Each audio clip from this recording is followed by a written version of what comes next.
The stone grinding against dried feverfew made a sound like whispered secrets. I barely noticed. My hands moved with practiced rhythm, the way my mother taught me before fever took her 5 winters past. The apothecary smelled of rosemary and nettle root. Tom laughed in the back room where he sorted yarrow stems. Elowen hummed while labeling clay jars. This was my kingdom, small, fragrant, safe. Then the bell chimed. A shadow filled the doorway, broad-shouldered beneath a traveler's cloak dark as old blood. When he pushed back the hood, my grinding stones stilled. Everyone in the realm knew that face. Sharp jaw, storm-gray eyes, a thin scar slicing through his left brow like lightning frozen in flesh. Long dark hair bound with leather cord. Alexander, the Alpha King who conquered 3 territories and never smiled. Yet he stood among my hanging herbs looking displaced, dangerous. A wolf in a garden of healing plants. I did not curtsy, did not lower my gaze. I simply asked, "What ails you, traveler?" His eyes widened. Nobody spoke to kings this way. "You know who I am," he said, voice rough as river stones. "In this shop," I replied, returning to my work, "everyone is simply someone who needs healing." He smiled then, not kindly, like a predator who just found prey worth hunting. He came back 3 days later. I was crushing valerian root when the bell chimed, and somehow I knew before looking up. Alexander entered without the cloak this time, dressed in simple leather and dark wool that did nothing to diminish his presence. A king trying to look common. He failed spectacularly. "The remedy worked," he said, and standing awkwardly near a shelf of dried mint bundles. "Valerian usually does." I did not stop working.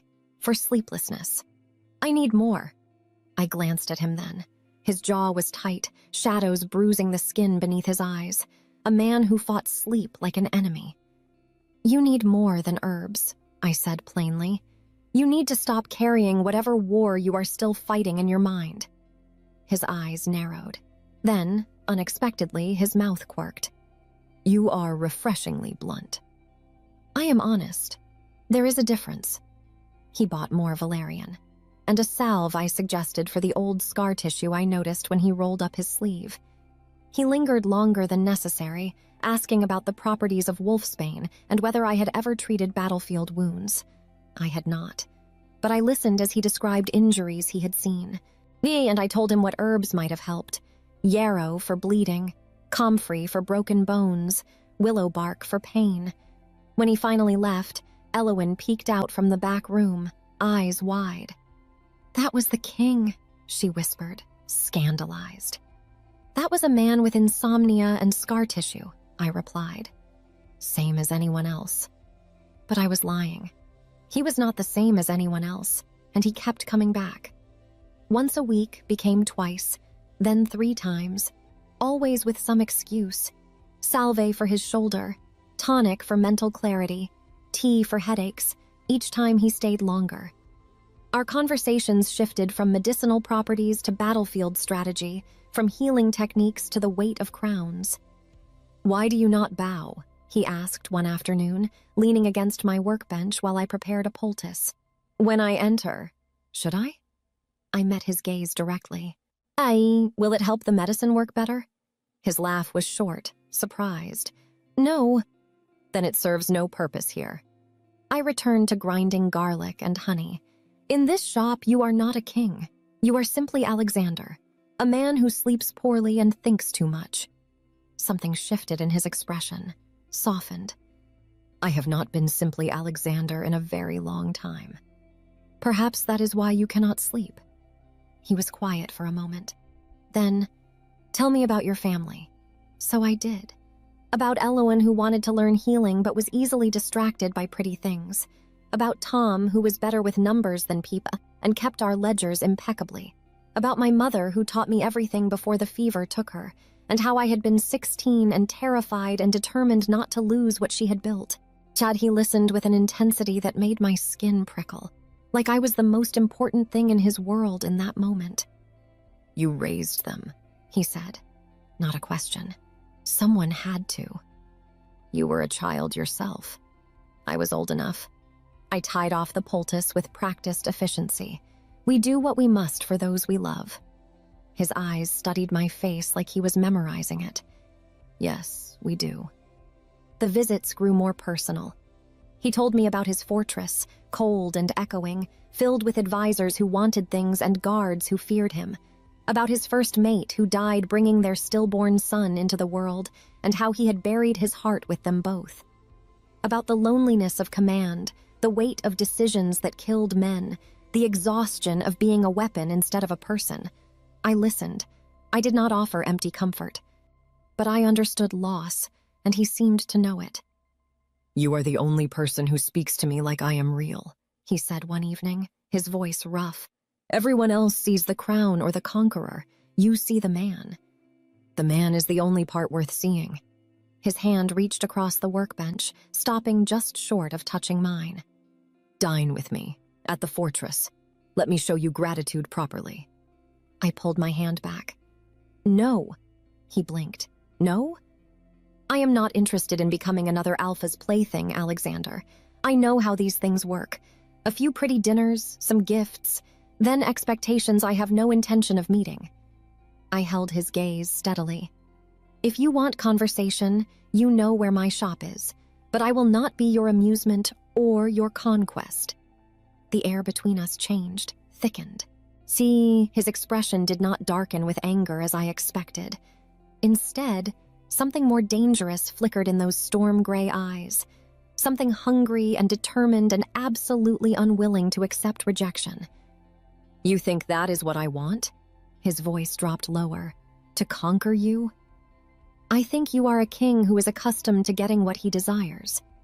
"What I desire," he said slowly, leaning closer, "is someone who challenges me, who does not fear me, who makes me feel alive instead of empty." His eyes locked on mine. "And I have just found her." My pulse jumped. I forced it steady. "Then you will have to settle for friendship, or nothing at all." He straightened, and that predatory smile returned, the one that sent warning bells through my entire body. "We will see, Jasmine." He left without buying anything that day. But I knew with absolute certainty he would return, and I did not know whether I feared that or wanted it. The smell woke me first, smoke, acrid and wrong, curling under my chamber door like serpent's breath. Then Elowyn's scream shattered the night. I bolted from bed, bare feet hitting cold floorboards. Orange light flickered beneath the doorframe, heat pressed against the wood like something alive and hungry. "Tom, Elowyn!" I yanked open the door and smoke punched into my lungs, choking, blinding. Flames devoured the shop below, crawling up walls like demons climbing from hell. The herbs, the remedies, everything my mother built, burning. "Jasmine!" Tom's voice, terrified from the back room. I ran through the smoke, eyes streaming, lungs screaming. Found them huddled by the window, Elowyn sobbing into Tom's shoulder. Said he was 13 and trying desperately to be brave. "The ledge!" I gasped, shoving the window open. Cold night air rushed in. "Climb down! Now! The shop! Forget the shop! Move!" Tom went first, helping Elowyn after. I glanced back once at the flames consuming everything I had fought to preserve. 5 years of work, my mother's legacy, our livelihood, gone. I climbed down behind them, dropping the last few feet onto the cobblestones. We collapsed in the street, coughing, shaking. Neighbors emerged from surrounding buildings, some with buckets, others just staring. The fire brigade arrived too late. They always did in the market quarter. By dawn, only half the shop remained. Blackened walls, collapsed shelves, the acrid stench of destroyed herbs and burned dreams. I stood in the ashes, Elowyn and Tom pressed against my sides, saw and tried very hard not to weep in front of them. I failed. "Jasmine!" Tom's voice was small. "What do we do?" I did not have an answer. Our savings would last perhaps 2 months. Rebuilding would cost more than we possessed. We had nowhere else to go. "We survive," I whispered, "like always." But I did not believe my own words. Jasmine. That voice, low, rough, unmistakable. I turned, and Alexander stood at the edge of the ruins, still dressed for riding, his hair windswept. He must have come the moment he heard.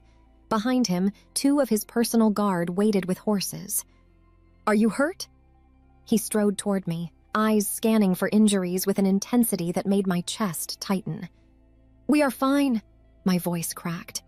"The shop is not." His jaw clenched. He looked at the destruction, then back at me with something dark and furious burning in his gaze. "This was not an accident." "I know." I had smelled the accelerant, lamp oil, generously applied. "Someone wanted us gone. Duke Corvin and Lord Hastings." He said their names like curses. "They see you as a threat, an Omega who caught the king's attention. They wanted to remove you before you gained too much influence." Rage, hot and bitter, flooded through me. "I have no influence. I run an apothecary shop. I am nobody." "You are not nobody to me." He stepped closer, his presence overwhelming even in the wreckage. "And that makes you dangerous to them." I wanted to scream, to rage at the unfairness, but Elowin was trembling against my side, and Tom was trying not to cry, and I needed to be strong. "What do you want, Alexander?" I asked tiredly. Did you come to witness their handiwork?" His expression softened. "I came to offer help, protection, resources to rebuild, and vengeance against those who did this if you want it." My laugh was hollow. "And what price do you demand for such generosity?" I expected him to name something impossible, my hand in marriage, my body, my freedom. Instead, he said one word: time. I blinked. "What?" "Time to prove I want not to own you but to know you." His voice dropped lower, sincere in a way that made my defenses crack. "Come to the fortress while your shop is rebuilt. Bring your siblings. Let me protect what matters to you.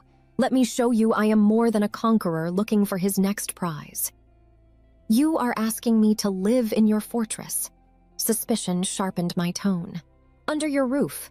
Zat in your debt." "I am asking you to let me keep you safe while masons rebuild these walls." He gestured at the ruins. "Your siblings will have warm beds, hot meals, education if they want it. You will have access to the Royal Healing Wing and a workshop for your remedies. When the shop is whole again, you walk away if you choose. No strings, no demands." "You expect me to believe you want nothing in return?" His eyes held mine. "I want your trust, that is all, and I am willing to earn it." The morning sun broke over the ruined walls, casting long shadows. Elowin shivered. Tom looked exhausted. We had nowhere to go, no family left, no savings enough to pay for lodging while rebuilding. I hated that he was right. I hated that I needed him. I hated the hope flickering treacherously in my chest. "If I agree," I said slowly, my siblings stay with me. Always. We are not separated." "Of course. And I work in the healing wing. I am not a decorative guest. I earn my keep." "I would expect nothing less." "And when the shop is rebuilt, we leave. No arguments, no manipulation." Something painful flickered across his face. "If that is what you want, yes." I looked at Elowin's soot-stained face, at Tom's hollow eyes, at the ashes of everything we had. Against every instinct screaming warnings, I nodded. "Fine, we will come." His relief was visible.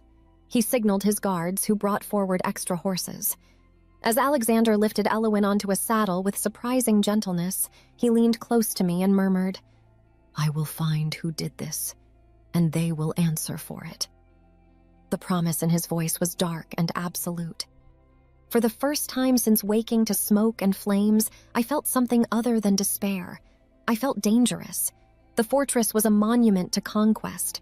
Stone walls thick as ancient trees, towers that pierced the sky like spears, corridors that echoed with the ghosts of 1,000 battles.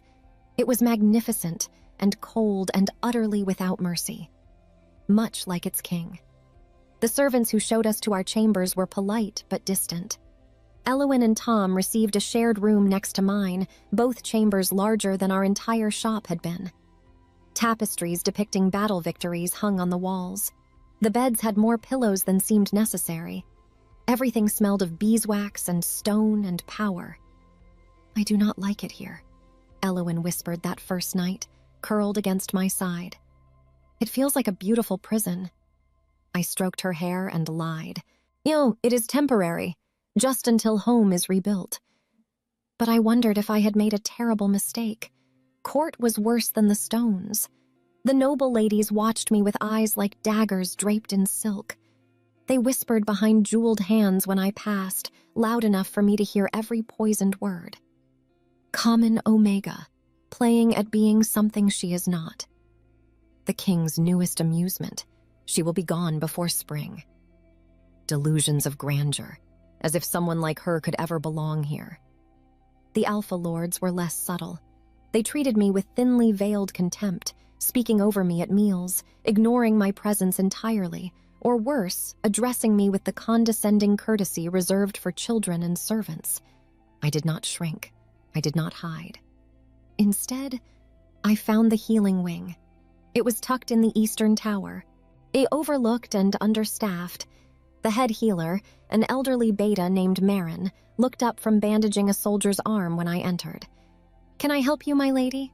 Her tone was wary. "I am no lady. I am Jasmine, and I am here to work." Her eyebrows rose. "Work?" "I am a healer. I ran an apothecary before it burned. Let me be useful." She studied me for a long moment, then she pointed at a soldier bleeding from a sword training accident. "Stop that bleeding without stitches. Show me what you know." I rolled up my sleeves.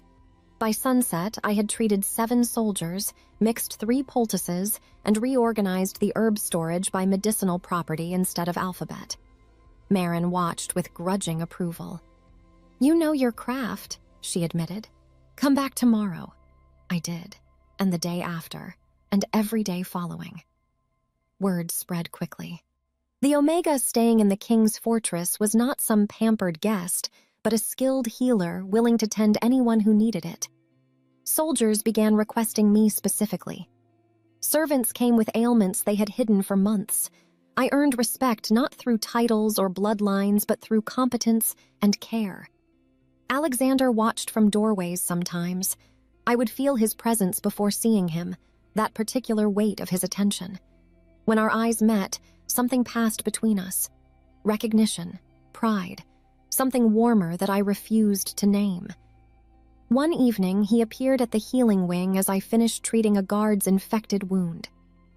"Walk with me," he said quietly. I should have refused, should have maintained the distance I desperately needed. But curiosity and something treacherous in my chest made me nod. Yet he led me through corridors I had never seen, up winding stairs to a tower library filled with books and maps and silence. Moonlight poured through tall windows. The scent of old parchment and leather hung in the air.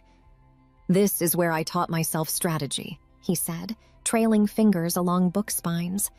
"When I was young, and everyone said a bastard-born boy could never lead, I read every military text, every history, every account of conquest and defeat. I made myself into something that could not be ignored." "Why show me this?" He turned, and his expression was unguarded in a way I had never seen. "Because you are the only person I want to know me. Not the king. Me." My throat tightened. "Alexander, come. There is more." He led me higher to a tower room with windows open to the night.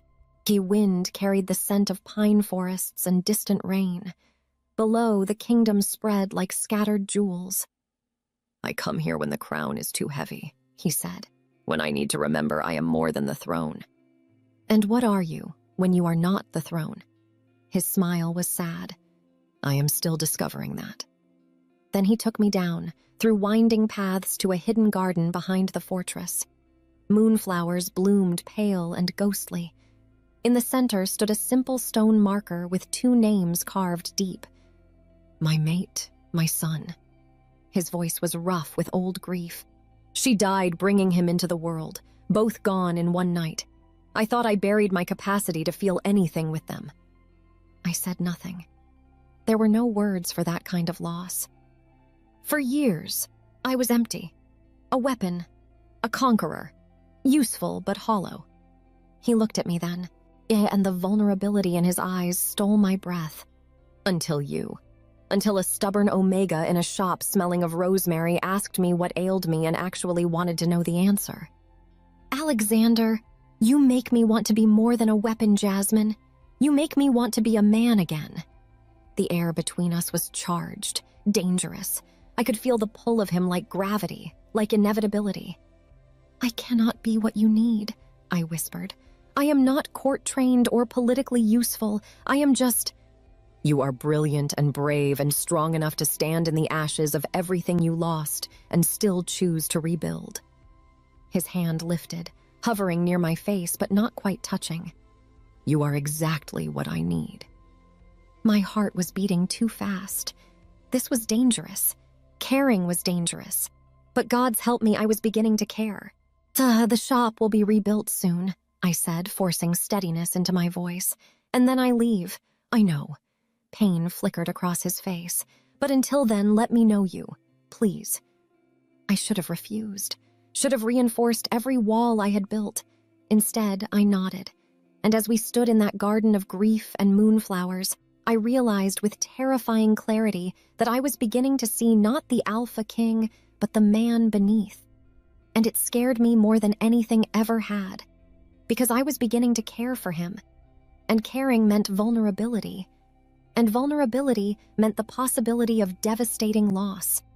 It started as restlessness, a warmth beneath my skin that had nothing to do with the healing wings braziers. I dismissed it as exhaustion, stress, the lingering trauma of watching my life burn. I was wrong. By evening, a fever bloomed through my blood like wildfire. My scent shifted, sweetening into something that made every alpha in the corridor turn and stare with darkening eyes. I recognized it with creeping horror. Heat. Early. Months before it should have come. Proximity to a powerful alpha could trigger it. I had read about it but never experienced it. Until now. I barely made it to my chambers before the first wave hit, dropping me to my knees with a gasp. Pain and need warred inside me, my Omega biology screaming for something I refused to name. Jasmine? Elowen's voice concerned from the doorway. Get Marin, I managed through gritted teeth. Now, and find Alexander. Tell him to stay away. She ran. Marin arrived within minutes, taking one look at me and cursing. Heat. Strong one, too. We need to get you to the Omega quarters. Isolation protocol. 2 guards carried me through corridors while I shook and burned. The Omega quarters were deep in the fortress, far from the Alpha Lords who might lose control. A small room with thick walls, a bed, water, and a door that locked from the outside. A beautiful cage. 3 days, typically, Marin said, settling me onto the bed. I will bring water and cool cloths. Try to rest. Rest. As if that were possible while my body tore itself apart with need. She left. The lock clicked. And then, from the other side of the door, I heard him. Jasmine, Alexander's voice, rough and strained. Go away, I gasped, curling into myself as another wave of heat crashed through me. No. Alexander, you cannot. A whimper escaped me, humiliating and beyond my control. Your instincts will... I am staying. His voice was firm despite the tension I could hear underneath. I will not leave you alone in this. You are an alpha. My scent will... I know what it will do. A thud, like he had sat down against the door. I am staying anyway. Fool. Stubborn, impossible fool. The first day was agony. My body burned from the inside, slick and shaking, every nerve ending screaming for an alpha's touch. His scent seeped under the door, pine and steel and something uniquely Alexander, making everything worse and somehow better at the same time. I could hear his breathing, labored, controlled, the sound of a man fighting every instinct his biology possessed. Why are you doing this? I whispered into the darkness. Because you should not be alone. His voice was strained. Oh, because I will not take advantage of your vulnerability. Because you deserve better than an alpha who cannot control himself. It costs you. I can hear it. Yes. A pause. You are worth the cost. Something inside me cracked. The second day was worse. Fever peaked. I was barely coherent, whimpering and calling out for things I would never ask for in my right mind. Marin came periodically with water, forcing me to drink, bathing my forehead with cool cloths. But Alexander never left his post. I could hear him through the walls. The low sound of his voice, rough and soothing, telling me stories I barely comprehended. About battles and books and the first time he tried to cook and nearly burned down the fortress kitchens. Anything to remind me I was not alone. "I am here," he kept saying. "I am here, Jasmine. You are safe, safe." Ithel with an alpha outside my door while I burned with heat. It should have been impossible, but somehow I believed him. The third day, the fever finally broke. I woke weak and dehydrated, my body wrung out like cloth twisted dry. The heat had passed, leaving me hollow and trembling. The door opened. Marin checked me over, nodded approval, and left. Then Alexander entered. He looked like he had fought a war. Eyes bloodshot, jaw clenched, every muscle tight with residual tension. But his hands were gentle when he lifted me from the soaked sheets. "What are you—" "My chambers," he said quietly. "You need proper care." "I can walk." "You can barely lift your head. Let me help." Too weak to argue, I let him carry me through corridors. His scent wrapped around me, no longer triggering heat but somehow still comforting, safe. His chambers were grander than mine, but he took me straight to the bathing room. A large copper tub sat steaming, herbs floating on the water's surface. Chamomile, lavender, things to soothe and restore. He set me down carefully and turned away. "I will wait outside while you—" "Stay." The word escaped before I could stop it. He froze. "Jasmine, you sat outside my door for 3 days." My voice was hoarse. "You can turn your back for 10 minutes while I bathe." After a long moment, he nodded and turned to face the wall. I stripped off the sweat-soaked shift and lowered myself into the water with a groan. Bliss. Pure bliss. "Thank you," I whispered. "For what?" "For staying. For not—" My throat closed. "For proving you meant what you said." His shoulders tensed. "So, did you think I would force myself on you during heat?" I did not know what to think. Most alphas would not have the control. "I am not most alphas." He turned slightly, enough that I saw his profile. "And you are not just any Omega. You are Jasmine, the woman who saw me as a man instead of a crown, the one person I would rather die than harm." Something inside me, some final wall I had been clinging to, crumbled. He spent the next hour tending me with his own hands, bathing my fevered skin with cool cloths, coaxing me to drink water mixed with honey and herbs, combing the tangles from my hair with infinite patience. Never once did his touch stray inappropriately. Never once did he take advantage. When he finally settled me into his bed, wrapped in clean linen that smelled of him, I caught his hand. "Oh, Alexander." "Yes?" "I am beginning to trust you." The admission terrified me, and that scares me more than anything. He knelt beside the bed, bringing our faces level. "Why?"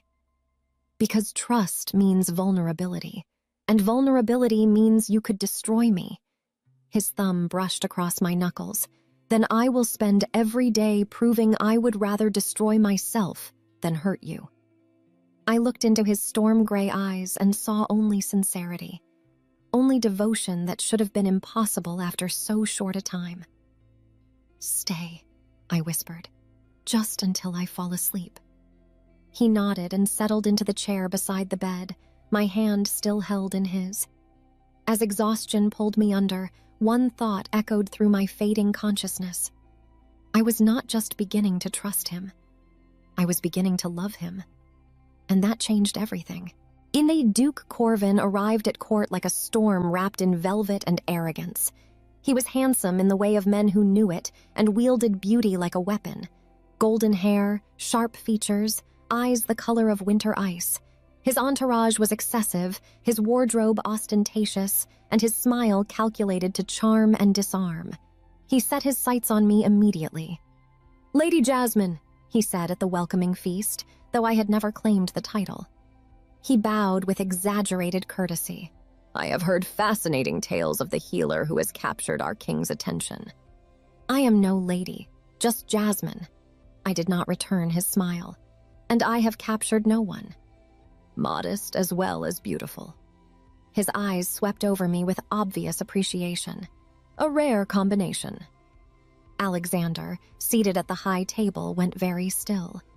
Even from across the hall, I felt the weight of his stare. Corvin noticed. His smile sharpened. Over the following days, Corvin made his interest painfully obvious. He appeared at the healing wing with fabricated ailments. He requested my presence at meals, engaging me in conversation that was always just appropriate enough to avoid direct offense. He complimented my skill, my intelligence, my appearance, each word delivered with calculated charm and sideways glances at Alexander. He was not interested in me. He was interested in provoking the king. I was simply the convenient weapon. You should be careful of that one, Marin warned as we prepared tinctures one afternoon. Duke Corvin is dangerous, ambitious, and he resents that Alexander never granted him the military command he believes he deserves. He does not want me. Yeah, he wants to humiliate Alexander. And you are caught in the middle, she gave me a knowing look, though perhaps not as unwillingly as you pretend. I ignored that and returned to grinding willow bark with more force than necessary. The formal feast arrived 2 weeks after Corvin's appearance. The great hall glittered with torchlight and excess. Noble families displayed their wealth through jewels and silk. Servants carried platters of roasted meat and honeyed fruit. Wine flowed like water. I sat at a side table with other non-noble guests, wearing a simple dress Elowyn had helped me choose. Deep green wool, well-made but unadorned. I refused to pretend to be something I was not. Alexander sat at the high table in his crown and formal regalia, looking every inch the conqueror king. But his eyes found mine across the hall, and something warm passed between us, until Corvin stood. "A toast," he announced, his voice carrying through the hall. Conversations died. All attention turned to him. "To our king, Alexander, who has led us to prosperity and conquest." Goblets rose. Alexander nodded acknowledgement, though his expression was wary. Corvin continued, his tone shifting subtly. "Though I confess concern for His Majesty's recent, distraction. When a king becomes so besotted with a common Omega that he cannot see her obvious manipulation, one must question his fitness to rule." The hall went silent. Shock rippled through the assembled nobles like a stone thrown into still water. I felt every eye turn to me, felt the weight of judgment, curiosity, schadenfreude. Alexander's hands clenched on the table, his eyes darkened dangerously. But Corvin was not finished. We all know how Omegas operate, pretty words and sweeter scents, designed to ensnare powerful alphas for position and wealth. This healer, he said the word like an insult, has cleverly positioned herself as indispensable, playing on our king's loneliness to secure her own advancement. It is a tale as old as... Enough! My voice cut through his speech like a blade through silk. I stood slowly, every eye now locked on me.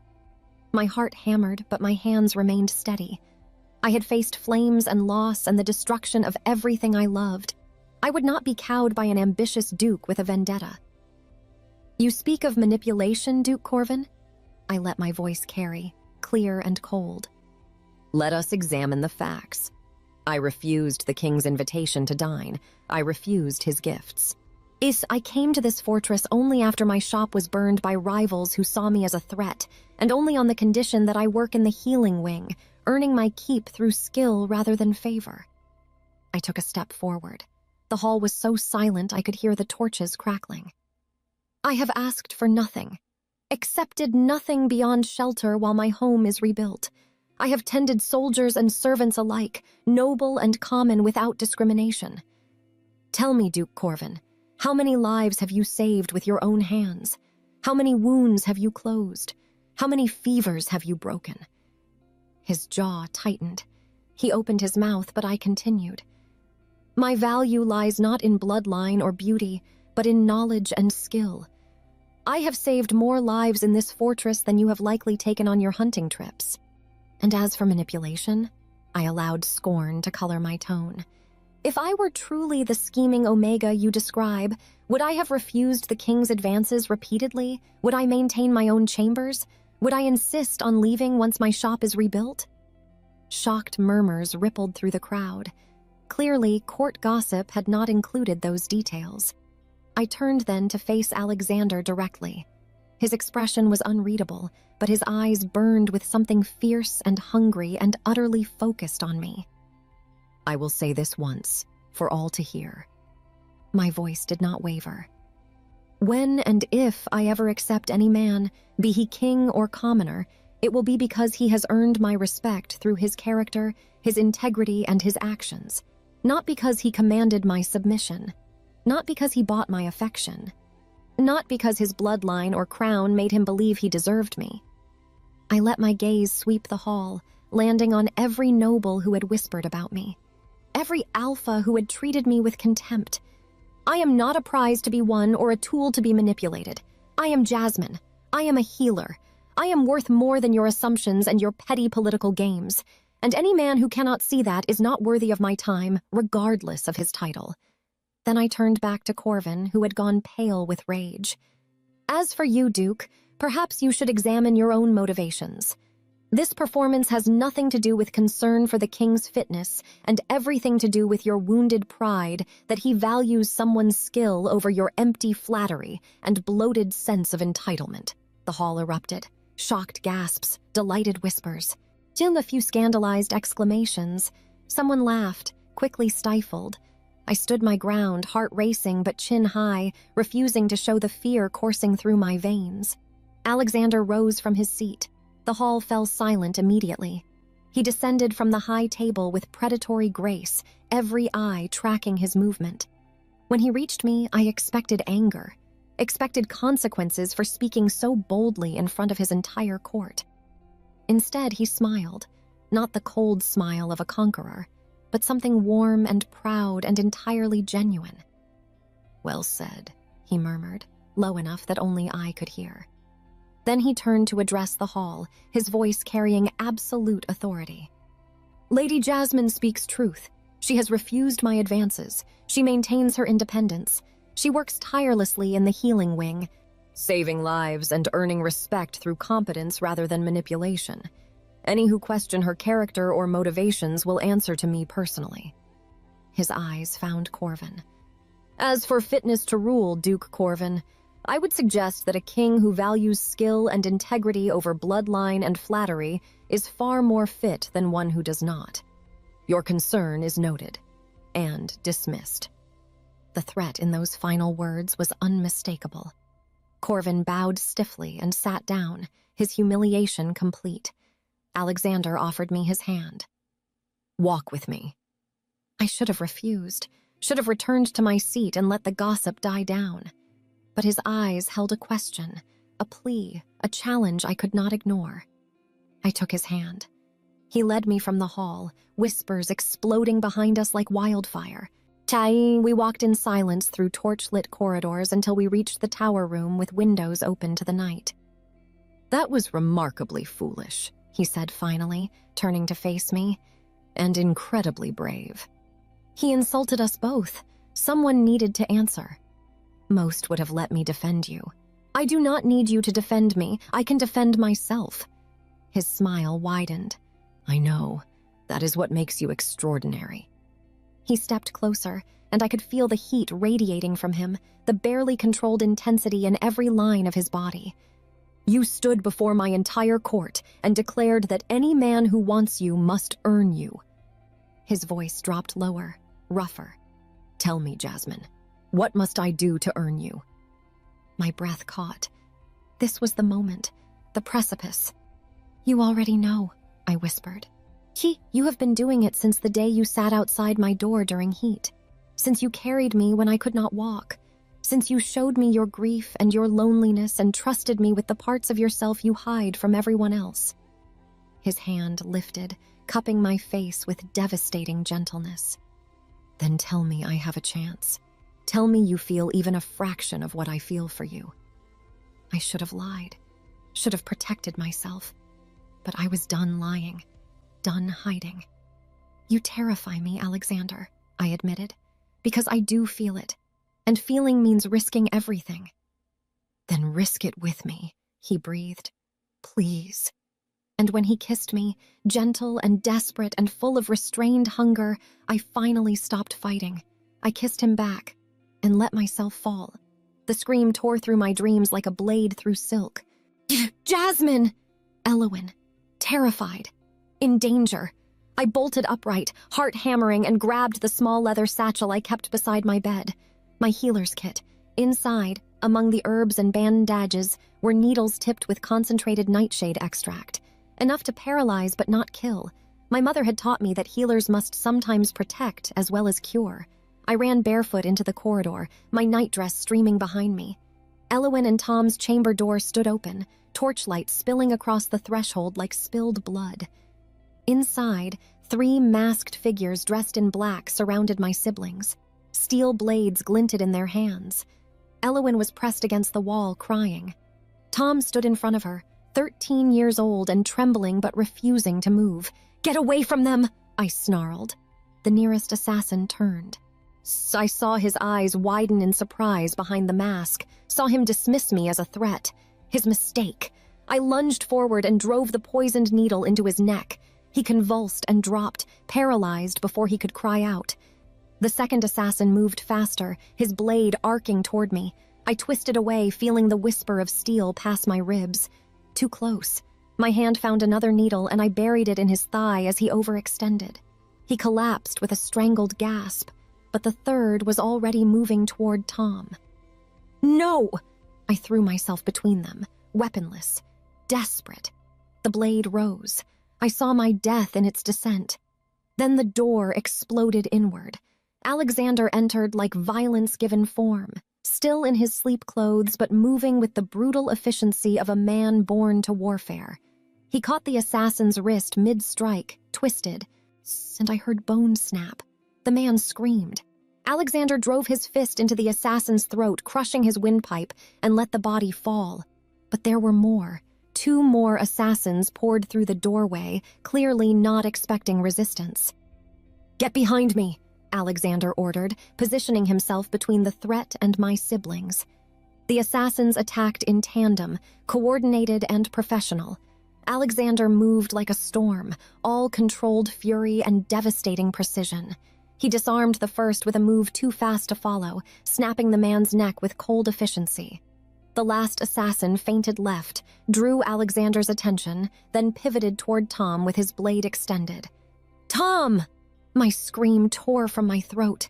Alexander saw it a heartbeat too late. He threw himself sideways, intercepting the blade meant for my brother. The dagger sank deep into his side. Alexander grunted, grabbed the assassin's head with both hands and twisted sharply. The crack echoed through the chamber. The body fell. Then Alexander collapsed. No, no, no, no! I dropped beside him, my hands already moving to the wound. Blood poured between my fingers, hot and terrifyingly red. The blade had gone deep, possibly nicking something vital. Elowen, I snapped, forcing my voice steady. Get Marin now, run!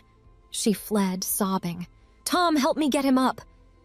My brother was shaking, but he obeyed. Together, we half-carried, half-dragged Alexander down the corridor toward my workroom in the healing wing. He was conscious but fading, his breathing shallow and labored. Stay with me, I commanded. Alexander, stay with me. Protecting. Say what you love, he managed through gritted teeth. Like you said. Shut up and save your strength. We reached the workroom. I swept everything off the table with one arm and Tom helped me lift Alexander onto it. Blood soaked through his shirt, pooling on the wood. Marin burst through the door, took one look and began gathering supplies without being asked. Boiled water, clean cloth, needles and gut thread for stitching. Elo and Tom, wait outside, I ordered. But now! They left reluctantly. The door closed. I cut away Alexander's shirt and examined the wound. Deep, bleeding heavily. But the blade had missed the kidney by a finger's width. If I could stop the bleeding, pack it properly, prevent infection, this will hurt, I warned. His hand found mine, gripped hard. Do it. I worked with hands that should have been shaking but remained steady through sheer force of will. My mother had taught me that a healer's emotions could not interfere with their work. Feel later, save them first. I packed the wound with yarrow to stop the bleeding, flushed it with alcohol that made Alexander's entire body go rigid, and began stitching. Small, precise sutures, closing the deepest layers first. Marin handed me instruments without being asked, anticipating my needs. "He took a blade for my brother," I whispered. "He loves you," Marin said simply. "Of course he protected them." Hours passed. The wound closed layer by layer. I applied a poultice of comfrey and calendula, wrapped his torso in clean bandages, and finally stepped back. His breathing was shallow but steadier. His color was bad but not critical. Yet he might survive. Might. "Go rest," Marin said gently. "I will watch him." "No!" My voice was hoarse. "I stay!" She did not argue. I pulled a chair beside the table and took Alexander's hand. It was still warm. Still alive. I pressed my fingers to his wrist and counted his pulse. Weak but present. "Do not die," I whispered. "Please, Alexander, do not die." Dawn crept through the windows, pale and gray. Marin brought me water I did not drink and bread I could not eat. I sat vigil, watching every breath, every flutter of his eyelids, every sign of life. At some point, my face grew wet. I touched my cheeks and found tears. I was crying. For him. For the possibility of losing him. For the terrifying realization that somewhere between his first visit to my shop and this moment, he had become essential to me. I loved him. The knowledge crashed over me like a wave, undeniable and absolute. I loved this stubborn, scarred, lonely king who had knelt outside my door during heat, who had shown me his grief and his library and his carefully hidden heart, who had taken a blade meant for my brother without hesitation. I loved him so much it terrified me. "Please do not leave me," I whispered into his palm. "Not now. Not when I have finally admitted what you mean to me." His fingers twitched in mine. My breath caught. "Alexander?" His eyes opened slowly, storm gray and clouded with pain but aware, alive. "Jasmine," he rasped. "You absolute fool," my voice broke. "You could have died. Your brother," he tried to sit up and I pushed him back down, "is fine because of you. You saved him." A ghost of a smile touched his lips. "Told you. I would protect what you love." "I love you, you idiot!" The words tore from me, raw and unguarded. "I love you and you almost died and I cannot—" A sob choked off the rest. His hand lifted weakly to my face, wiping away tears. "Say it again." "You almost died," the other part. I laughed through my tears, broken and relieved and overwhelmed. "I love you. I fought it and denied it and tried to protect myself, but it does not matter. I love you, Alexander." His smile widened despite the pain etched in every line of his face. "Worth it. Taking a dagger was worth it? Hearing you say that?" His thumb brushed my cheekbone. "Worth anything." I leaned down carefully and kissed him. Gentle, reverent, grateful beyond words. When I pulled back, his eyes were already closing again, exhaustion claiming him. But his hand remained in mine, holding on. "Rest," I murmured. "I am here. I will not leave." His fingers tightened briefly in acknowledgement. As he drifted into healing sleep, I sat back and let myself feel everything I had been holding at bay. The terror, the relief, the overwhelming, consuming love for this man who had proven repeatedly that he valued me and mine above his own life. Marin touched my shoulder. "He will live, Jasmine. You saved him." "He saved us first," I whispered. I stayed beside him through the day and into the next night. When he woke again, stronger this time, I was there. When fever threatened on the second day, I fought it with cool cloths and willow bark tea. When he tried to downplay the injury, I lectured him until he surrendered with a tired smile. And when he was finally strong enough to sit up, to eat, to argue that he needed to return to his duties, I told him again, "I love you." His expression softened into something so tender it made my chest ache. "I know. You told me. I thought I dreamed it." "It was real." I took his face in my hands. "All of it. I love you, Alexander, and I am done fighting it."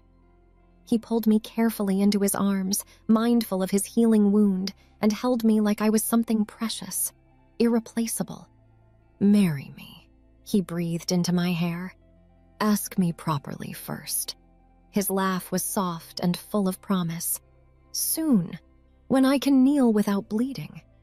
"I will hold you to that." "I know," he murmured. "I am counting on it."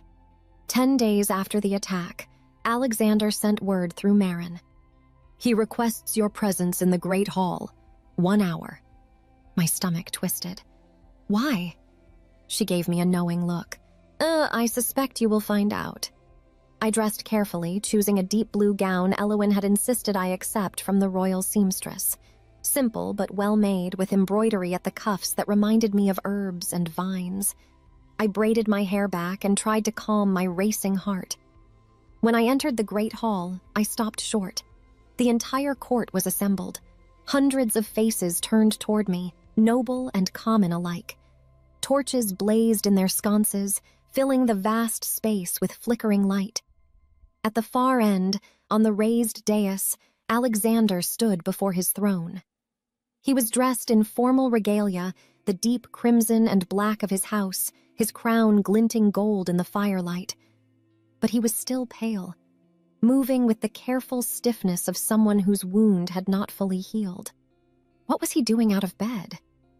"Jasmine!" he called, his voice carrying through the silent hall. "Come forward." Every eye tracked my movement as I walked the length of the hall. My footsteps echoed on stone. The weight of judgment, curiosity, and speculation pressed down from all sides. I reached the base of the dais and looked up at him. His expression was unreadable, but his eyes held something fierce and determined. "You asked me here," I said, proud that my voice remained steady. "Why?" He did not answer immediately. Instead, he turned to address the assembled court. "I stand before you as your king," he began, his voice resonating with authority. "A crown earned through conquest and held through strength. I have led armies, expanded territories, made decisions that cost lives and saved kingdoms. I have done what duty demanded, always placing the crown above all else." The court listened in rapt silence. "But a crown is not a man, and I have been only a crown for too long." His gaze swept the hall. "I have forgotten what it means to be human, to feel, to want something beyond the next conquest or the next threat." He paused, and his eyes found mine. "Until her." My breath caught. Jasmine came into my life when I believed I had nothing left to offer except duty and violence. She did not bow, she did not flatter. She treated me as a man instead of a king, and in doing so, reminded me I could be more than a weapon. His hands lifted to his crown. "She has given me more than healing herbs and skilled hands. She has given me purpose beyond conquest, hope beyond duty, and love I thought I would never feel again." The hall was so silent I could hear my own heartbeat. Alexander removed his crown and set it carefully on the throne behind him. The collective gasp rippled through the court like wind through wheat. No king removed his crown in public, ever. It was symbolic suicide, an abdication of power and authority. But Alexander descended the steps, moving slowly, each movement precise despite the pain I knew he was hiding. He approached me, and the crowd parted instinctively, creating a clear space around us. Before I could speak, before I could breathe, he lowered himself to both knees before me. The hall erupted in shocked gasps. Someone cried out in dismay. I heard frantic whispers, disbelief, scandal. No king knelt, not to foreign rulers, not to gods, not to anyone. But Alexander knelt before me, an Omega healer from a burned shop in the market quarter, and looked up at me with naked vulnerability that stole every thought from my mind. I am not commanding you, he said, his voice rough with emotion. I am not claiming you as spoils of conquest or demanding submission. I am asking you, Jasmine. His hands were open, empty, offering nothing but himself. Please marry me, not because of what I am, not because of the crown or the power or the kingdom, but despite all of it. Choose me, the man beneath the title, the one who cannot sleep without your remedies, who feels human only when you look at him, who would take 1,000 blades if it meant keeping you and yours safe. His voice cracked. I know I am difficult. I know I come with complications and dangers and a court full of vipers. I know you value your independence and your shop and your freedom. I am not asking you to give those up. Keep your shop. Keep your work. Keep everything that makes you who you are. Tears blurred my vision. All I am asking is that you let me stand beside you, not above you, not commanding you, just beside you, as your partner, your equal, your husband, if you will have me. The hall held its collective breath. Choose me, Jasmine. His voice dropped to barely above a whisper, but it carried in the absolute silence. Please, I am begging you. I stared down at this powerful, broken, beautiful man who ruled kingdoms and commanded armies, now on both knees before me, offering not dominance but partnership, not possession but choice. He had given me the one thing no one else ever could, the freedom to walk away, to refuse, to choose. And in giving me that freedom, he had proven he understood what I needed most. Tears spilled down my cheeks. I extended my hand, trembling, and laid it against his scarred cheek. Yes. The word was barely audible, but he heard it. His eyes closed briefly, relief crashing across his features so profound it was almost painful to witness. Yes, I said again, louder this time, my voice carrying through the hall. I choose you, Alexander, not the king, not the crown. You. The man who sat outside my door during heat, who showed me his grief and his loneliness, who took a blade for my brother without hesitation, who kneels before me now and offers partnership instead of dominance. I cupped his face in both hands. Yes, I will marry you. The hall erupted. Applause, cheers, shocked exclamations, and undoubtedly some scandalized protests, but I did not hear any of it. Because Alexander rose carefully, mindful of his healing wound, and pulled me into his arms. His kiss was deep and desperate and full of restrained joy, and I kissed him back with everything I had been holding inside. When we finally broke apart, he pressed his forehead to mine. Thank you, he whispered. Thank you for choosing me. Thank you for giving me the choice. He pulled back slightly, his hands framing my face. I love you. I should have said it before. I love you, Jasmine, more than I thought myself capable of loving anything again. I love you too. The words came easily now, no longer frightening, just true. Even when you are being an impossible, stubborn, self-sacrificing fool. His laugh was bright and genuine, the sound of a man who had finally found something worth celebrating. He turned to the court, keeping one arm around my waist, anchoring me to his side. Let it be known, he declared, his voice ringing with authority, that Jasmine has agreed to be my queen, not through command, not through pressure, but through her own free choice. And any who question her right to stand beside me will answer to me personally. His eyes found Duke Corvin in the crowd. The Duke's face was pale with barely suppressed rage, but he bowed his head in acknowledgement. Furthermore, Alexander continued, my queen will maintain her healing practice. The apothecary shop will be rebuilt and remain hers. She will work in the healing wing as she chooses. She will have voice in matters of policy affecting healers, omegas, and common folk. She is not an ornament but a partner, an advisor, an equal. Shocked murmurs rippled through the court, but no one dared protest openly. Alexander retrieved his crown from the throne and settled it back on his head, but he kept his other hand firmly in mine. "Prepare for a wedding," he announced, "and make it worthy of a queen who deserves to be celebrated for who she is, not what title she accepts."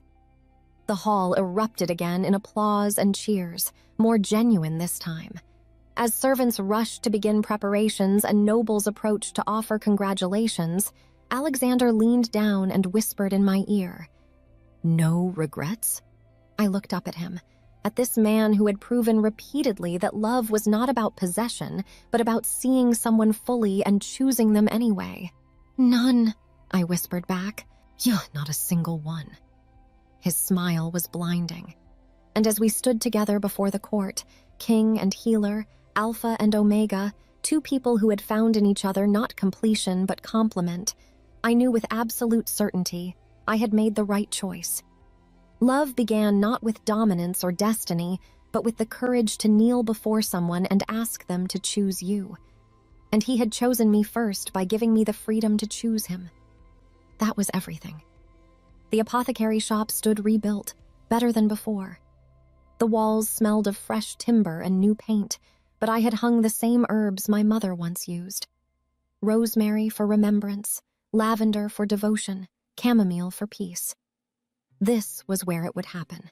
Not in a grand cathedral, not before 1,000 nobles. Here, where everything began. "You are certain about this?" Elowen asked, adjusting the wildflower crown in my hair. Daisies and cornflowers, woven with sprigs of thyme. Simple. Perfect. I have never been more certain of anything. My gown was simple cream linen, embroidered at the hem with vines and healing herbs. No jewels, no excessive finery, just me. Tom appeared in the doorway, now 15 and nearly as tall as Alexander. He is ready, and he looks like he might actually be nervous. I smiled. Good, he should be. The shop could hold perhaps 30 people. We had invited only those who mattered. Marin and the Healing Wing staff, my siblings, Alexander's most trusted advisors, and a handful of villagers who had helped rebuild after the fire. When I emerged from the back room, Alexander stood waiting near the counter where we first met. He wore simple black and crimson, his crown noticeably absent. Just a man. Just Alexander. His eyes widened when he saw me, and the naked emotion on his face made my breath catch. "You are beautiful," he whispered as I approached. "You are not wearing your crown." "I am not marrying you as a king. I am marrying you as a man who loves you." The ceremony was brief, conducted by a village elder who had known my mother. No grand speeches, no political pageantry, just vows. When it came time to speak them, Alexander took my hands and his voice was steady, but thick with emotion. "I promise not to cage you, but to guard your freedom. Not to diminish you, but to stand beside you as your equal. Not to command your submission, but to earn your respect every day. I promise to see you, Jasmine, always. Not as a possession or a prize, but as the remarkable woman who saved me from becoming only a weapon." His thumbs brushed across my knuckles. "I promise to love you, not despite your strength, but because of it. And I promise that when I forget these vows, you will remind me, loudly, as only you can." Laughter rippled through the small gathering. Then it was my turn. I looked into his storm-gray eyes and spoke from my heart. "I promise to challenge you when you need it and support you when you falter. To heal not just your body but your spirit when the crown becomes too heavy. To build with you a partnership where neither of us is diminished, but both of us are strengthened." My voice caught, but I continued. "I promise to love you, Alexander. Not the king, not the conqueror, you. The man who learned to kneel. The man who sat outside my door.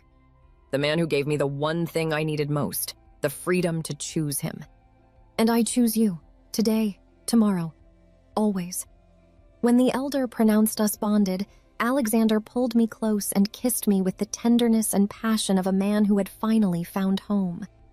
The bonding that followed that night was intense and transformative. The alpha-omega connection forging something deeper than either of us imagined possible. Not possession, not dominance, but partnership. Two souls intertwining, strengthening each other rather than consuming. Years passed in a blur of purpose and partnership. I established healing houses in every territory, training omegas and betas and anyone who wanted to learn the craft. Alexander supported every initiative, providing resources and protection for healers who had long been overlooked. Together, we changed laws. Omegas gained rights to own property, to work, to refuse unwanted bonds.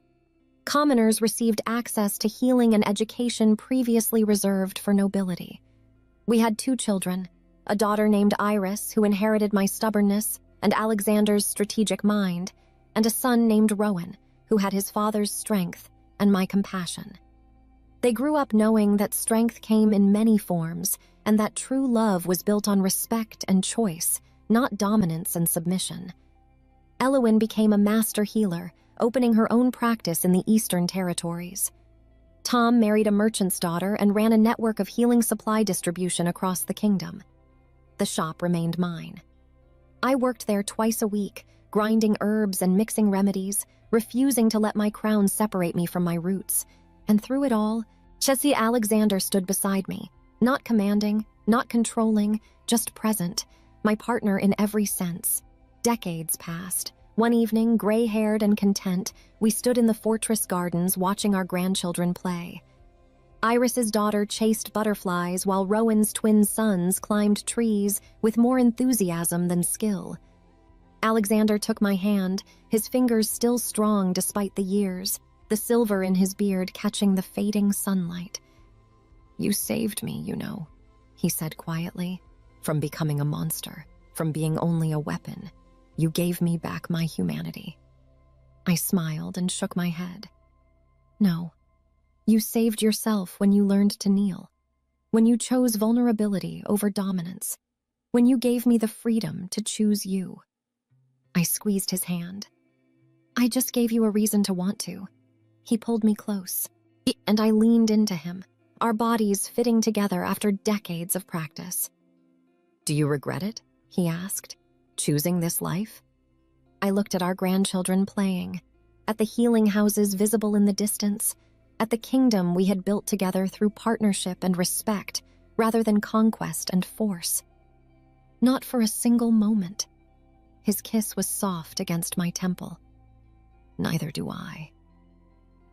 As the sun set over the gardens, painting everything in shades of gold and amber, I reflected on the journey that brought us here. From a dusty apothecary shop to a fortress garden, from a homeless king seeking remedy for sleepless nights to a man who had learned that true strength lay in surrender to the right person. We had found in each other not completion but complement, not salvation but partnership, not possession but choice. And that made all the difference. Love, I had learned, began not with dominance or destiny or fated bonds. It began with seeing someone fully, flaws and strengths alike, and choosing them anyway. It began with the courage to kneel, the bravery to be vulnerable, the wisdom to offer freedom instead of demanding submission. Alexander had given me that, and in return, I had given him something he thought he lost forever, the chance to be human again. That was the greatest healing of all. As darkness fell and stars emerged overhead, we stood together, Alpha and Omega, king and healer, 2 people who had fought for and built a love worth having. And I knew with absolute certainty, this was exactly where I belonged. Not because fate demanded it, not because biology dictated it, but because we chose it. Every day. Through challenges and triumphs, through wounds and healing, through decades of partnership. We chose each other. And that choice made all the difference. Thank you for following Jasmine and Alexander's journey from that first meeting in an apothecary shop to a lifetime of partnership and love. Their story proves that the strongest bonds are built not on dominance but on respect, not on possession but on freedom, and that true love begins when someone has the courage to kneel and ask you to choose them. Where are you watching from? And what was your favorite moment in this story? Was it when Alexander first knelt outside Jasmine's door during her heat, when she stood up to Duke Corvin before the entire court? Or when the Alpha King removed his crown and asked an Omega healer to choose him? Share your thoughts below. I would love to hear which moment touched your heart the most.